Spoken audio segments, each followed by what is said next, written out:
O mar aparenta uma calma enganadora. Nas ruas, o comércio pulsa no seu ritmo habitual. As crianças ainda estão nas escolas.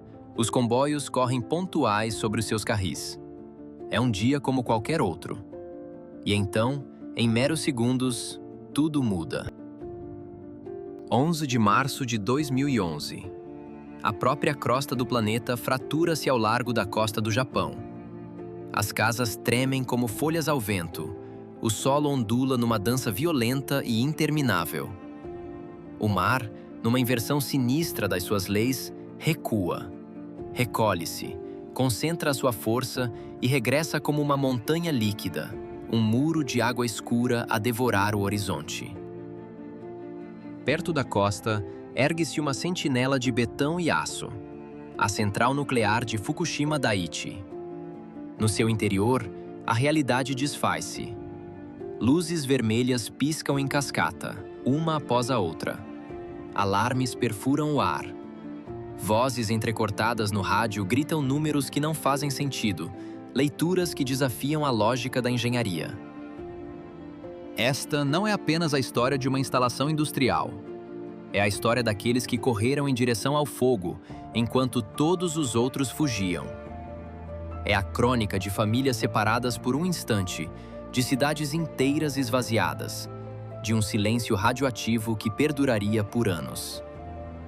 A narrativa começa aqui, onde o metal se torce, onde a água invade, onde o medo mais profundo se torna matéria. É o início da tarde no Japão. Às 2h46, a Terra abre-se. É o terremoto mais forte alguma vez registrado no país, uma magnitude de 9.0 na escala de Richter, um dos mais potentes da história da humanidade. O abalo não cessa em segundos. Dura, empurra, recua e ataca de novo, minutos intermináveis de puro terror. As sirenes uivam, e nos telemóveis surge o alerta: tsunami. Quem pode, corre para as colinas, para os terrenos mais altos, impulsionado pelo pânico primordial. Depois, ela chega. Não é uma onda, mas uma sucessão delas.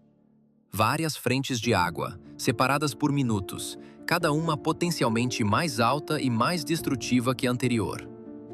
A água avança como uma parede que não reconhece barreiras. Transborda diques, cais, muros e autoestradas elevadas. Caminhões são arremessados contra os pisos térreos dos edifícios. Onde a costa é recortada por fiordes, a onda é canalizada, ganhando altura e fúria. Nas planícies costeiras, corre por quilômetros terra adentro, transformando campos e bairros num único e imenso rio escuro e revolto. Os portos são varridos do mapa. Barcos de pesca e navios de carga acabam encalhados nos cais ou arremessados contra edifícios. Quarteirões inteiros movem-se em bloco. Casas, telhados, postes de eletricidade. Tudo desliza e gira na corrente. A água então recua, arrastando consigo tudo o que acabou de arrancar. Madeira, metal, tanques de combustível, até pontes inteiras. Os aeroportos costeiros são invadidos, as suas pistas transformadas em lagoas salgadas. De algumas zonas industriais, colunas de fumo negro elevam-se. A água deslocou tanques de armazenamento e provocou incêndios. É um ruído contínuo. Sirenes, alarmes, vidros a estilhaçar-se e o rugido implacável da água. Na central de Fukushima Daiichi, os reatores desligam-se automaticamente. A primeira barreira de segurança funciona. Mas um reator desligado continua a gerar um calor residual imenso, que precisa de ser arrefecido por um fluxo constante de água, bombeada por energia contínua. A energia da rede externa colapsou. Imediatamente, os geradores a diesel de emergência entram em funcionamento, mantendo as bombas vitais a funcionar. Por um momento, parece que o sistema resiste. Mas o tsunami que se aproxima é mais alto, muito mais alto do que os projetos alguma vez previram. A muralha de água que avança sobre a central não é apenas uma ameaça, é uma sentença. Onde o engenho humano encontra a fúria desmedida da natureza, as mais robustas defesas revelam-se frágeis. E o verdadeiro desastre está apenas a começar.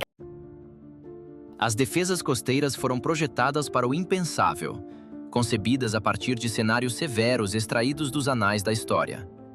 Mas naquele dia, a realidade superou brutalmente a previsão. A água, com uma fúria ancestral, galgou as cotas de segurança, uma maré implacável que não respeitava barreiras de betão nem a arrogância da engenharia humana. Infiltrar-se primeiro, nos subterrâneos. Uma escuridão úmida que avança, serpenteando pelos corredores de serviço, devorando os sistemas vitais da central. Alcança os geradores de emergência, o coração pulsante que deveria garantir a sobrevivência em caso de falha. Atinge os quadros elétricos e, com um silvo de curto-circuito, a luz morre. A central mergulha numa escuridão quase total, um silêncio ensurdecedor que substitui o zumbido constante da energia. Restam apenas as baterias de último recurso, uma reserva de vida com autonomia tragicamente limitada. Nos monitores da sala de controlo, surge a notificação que nenhum operador jamais desejaria ver. Perda total de alimentação externa e interna. Um blackout de estação. Sem energia, as bombas que injetam água para arrefecer os núcleos dos reatores silenciam. O arrefecimento cessa, mas o decaimento radioativo continua a sua obra incansável. O coração dos reatores permanece quente. Terrivelmente quente. Lá dentro, no ventre da estrutura moribunda, os técnicos correm. Movimentam-se num labirinto de válvulas e painéis mortos, guiados pela memória muscular e pela luz trêmula das suas lanternas. O procedimento é claro, gravado em manuais e em anos de treino. Arrefecer, ventilar, baixar a pressão. Mas sem eletricidade, cada gesto, cada volta numa válvula manual torna-se uma tarefa hercúlea, lenta e perigosamente imprecisa. O vapor acumula-se no circuito primário. A água, superaquecida, ferve e consome-se. O nível dentro dos vasos de pressão desce inexoravelmente. Se as barras de combustível nuclear ficarem expostas, o sobreaquecimento torna-se catastrófico. As suas bainhas protetoras de zircônio, ao atingirem temperaturas extremas, reagem violentamente com o vapor de água. O produto dessa reação é o hidrogênio. Um gás invisível, mais leve que o ar e terrivelmente explosivo. Um fantasma que começa a encher os edifícios de contenção. Uma promessa de violência à espera de uma única faísca. As estruturas de contenção são fortalezas de aço e betão, projetadas para resistir a terremotos e pressões imensas. Mas não são invencíveis. A pressão crescente do vapor e do hidrogênio empurra as paredes por dentro, um inimigo silencioso e implacável. É preciso ventilar. É preciso libertar os gases radioativos para a atmosfera, antes que a própria estrutura ceda numa falha catastrófica. Um dilema agonizante. Contaminar o exterior para evitar um desastre ainda maior. Lá fora, a noite traz consigo o frio e o medo. As estradas estão cortadas, transformadas em rios de destroços. As linhas telefônicas funcionam de forma intermitente, cada chamada completada um pequeno milagre. A população, desenraizada, aglomera-se em centros de evacuação. Escolas convertem-se em abrigos improvisados, ginásios em dormitórios coletivos, onde o silêncio é preenchido pelo choro contido e pela incerteza. Mas dentro da central, um punhado de homens e mulheres toma uma decisão. Decidem não partir. Sabem que quanto mais o tempo passa, mais o risco aumenta. Não de forma linear, mas exponencial. Sabem que naquelas salas escuras e quentes está em jogo o destino de comunidades inteiras, talvez de uma nação. Tem máscaras, fatos de proteção e o tic-tac incessante dos contadores Geiger a medir um perigo invisível. Mas possuem algo que nenhum instrumento pode medir: a determinação de não recuar. Tentam de tudo. Esgotam as baterias. Tentam ligar cabos a caminhões geradores, puxando-os à mão por entre os escombros. E, por fim, recorrem à última e mais desesperada das opções: a água do mar. Uma solução brutal. A água salgada é corrosiva, uma sentença de morte para a complexa maquinaria da central. Mas pode salvar algo infinitamente mais valioso: a vida. A de choque visível ondula pelo ar. Do topo do edifício do reator número 1, ergue-se uma coluna de fumo pálido. É o hidrogênio, que encontrou finalmente a sua faísca. É a tarde de 12 de março. Os painéis que revestem a parte superior do edifício são arrancados como folhas de papel. O teto abre-se como a tampa de uma caixa. As imagens, captadas à distância, percorrem o mundo. Uma explosão não é apenas um som, é uma mensagem. Diz que a pressão venceu, que os gases encontraram uma saída, a saída errada. Diz que o controlo, a ilusão de domínio sobre o átomo, está a estilhaçar-se. No interior, a luta já não é contra a labareda da explosão, que se dissipa rapidamente, mas contra o calor implacável que continua a emanar do combustível.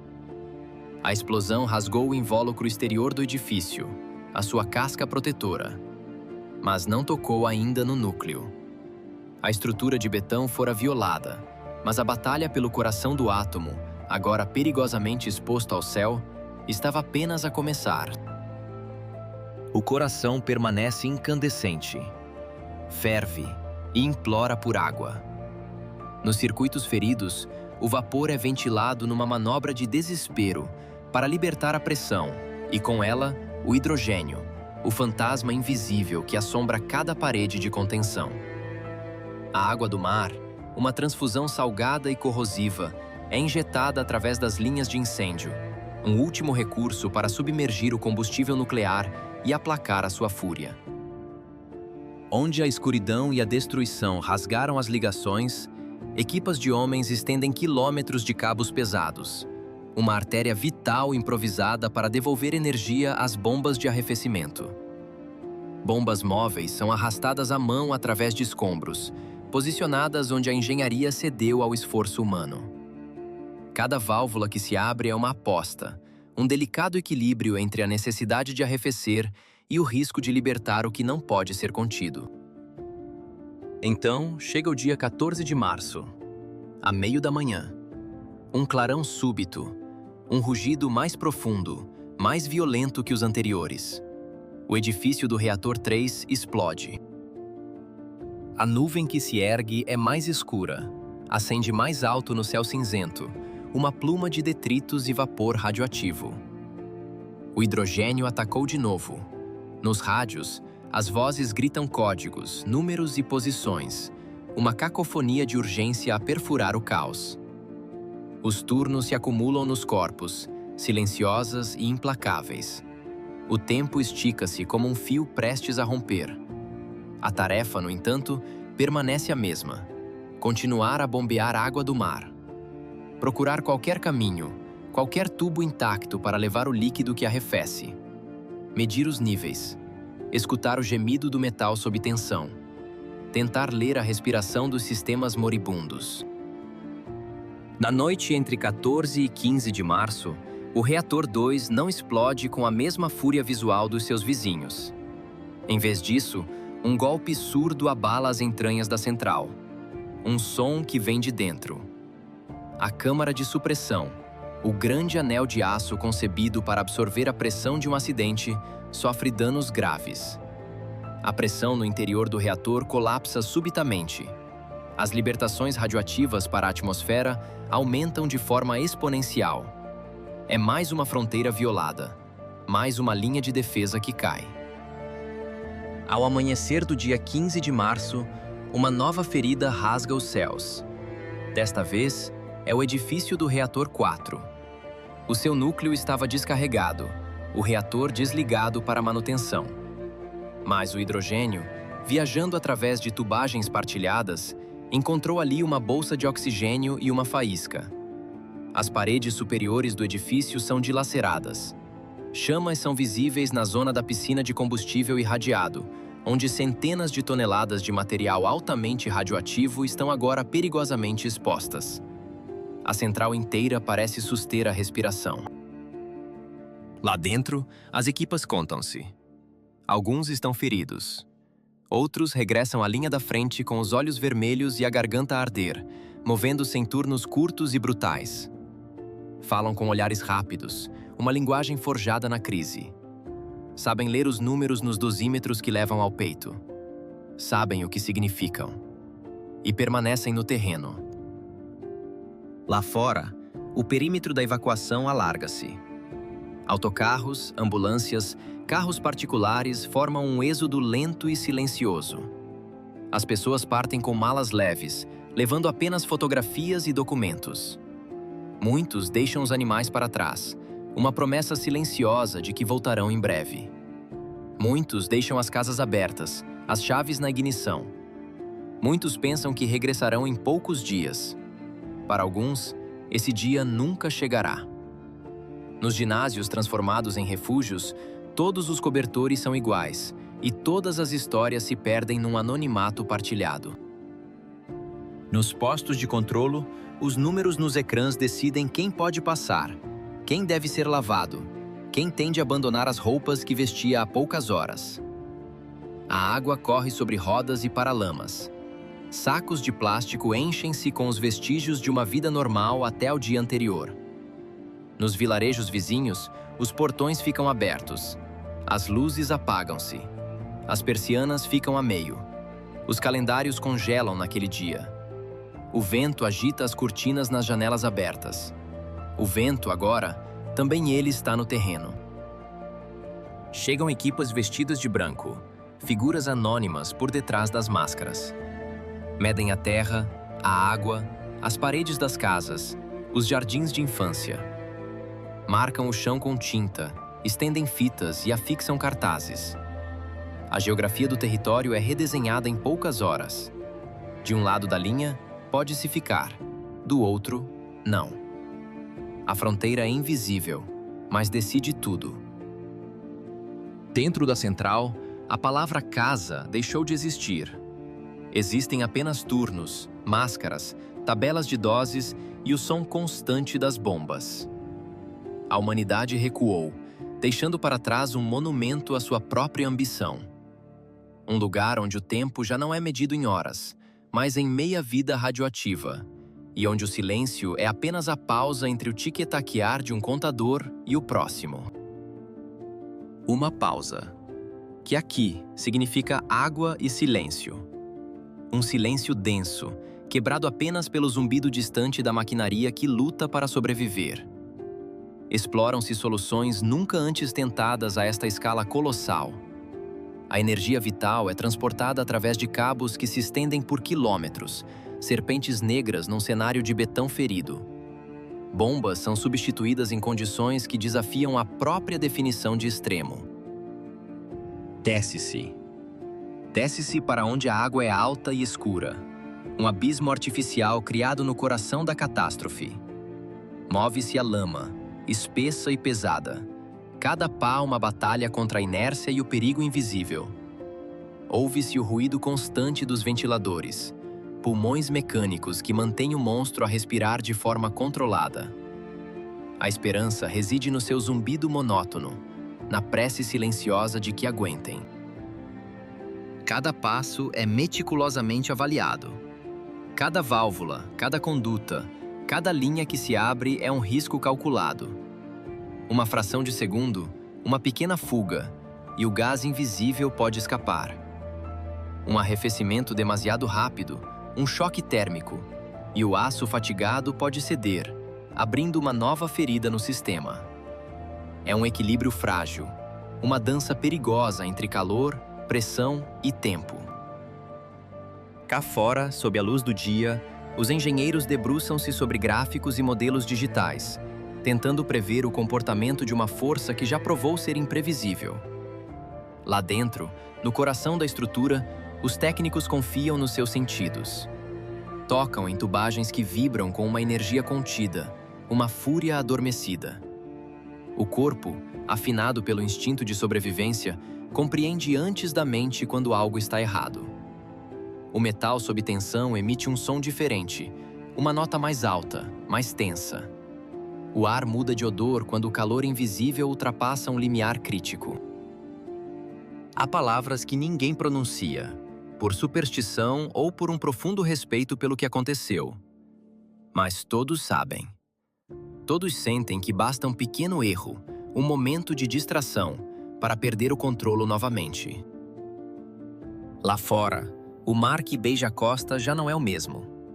As correntes, outrora previsíveis, tornaram-se mensageiras de um veneno invisível, levando e trazendo de volta o que foi perdido.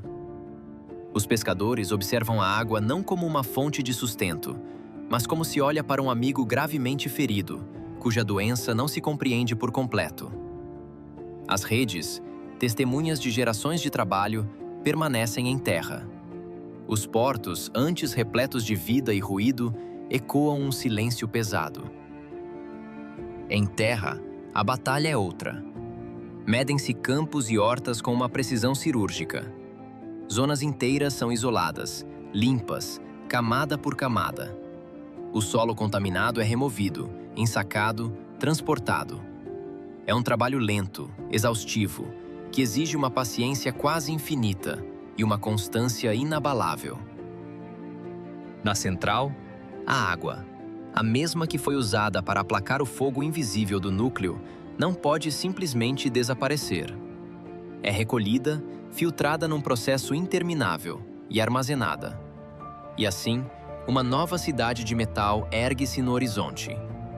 Tanques cilíndricos, centenas deles, depois milhares, crescendo como uma floresta de aço. Cada tanque é, simultaneamente, uma promessa e um problema.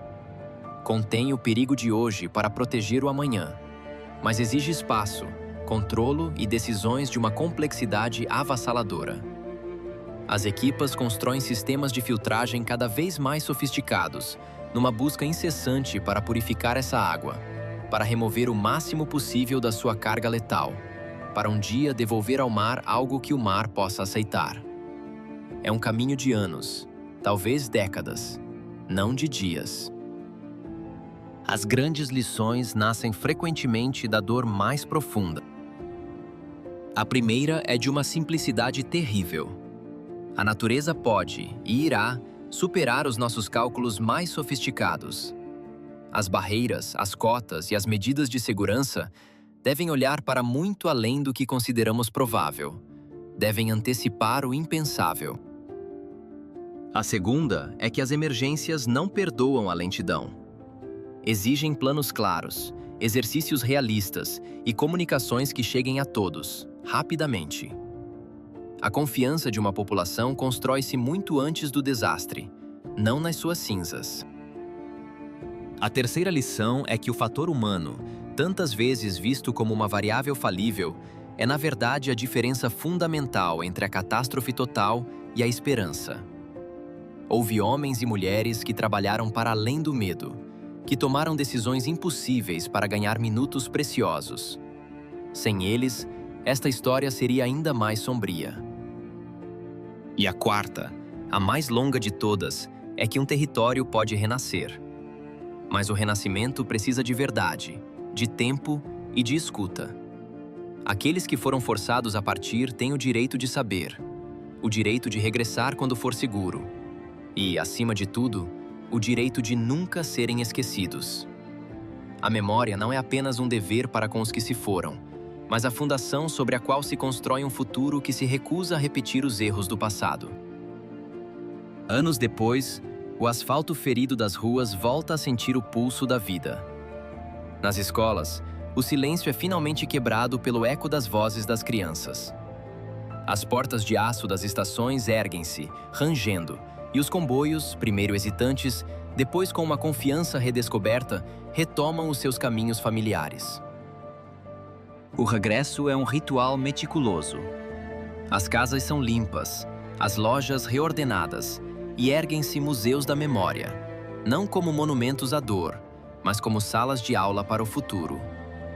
É um recomeço feito de gestos simples, repetidos até se tornarem instinto. Manuais reescritos com a tinta da experiência. Barreiras erguidas mais alto. Exercícios que transformam a vigilância em hábito. A verdade torna-se a única moeda, partilhada abertamente, para que os erros não se paguem duas vezes. Não há triunfo aqui, apenas a pesada e inabalável coroa da responsabilidade. A partir de cada novo dia, mede-se, protege-se, aprende-se. Sempre. Porque a memória não é apenas aquilo que recordamos, mas aquilo que escolhemos nunca mais esquecer.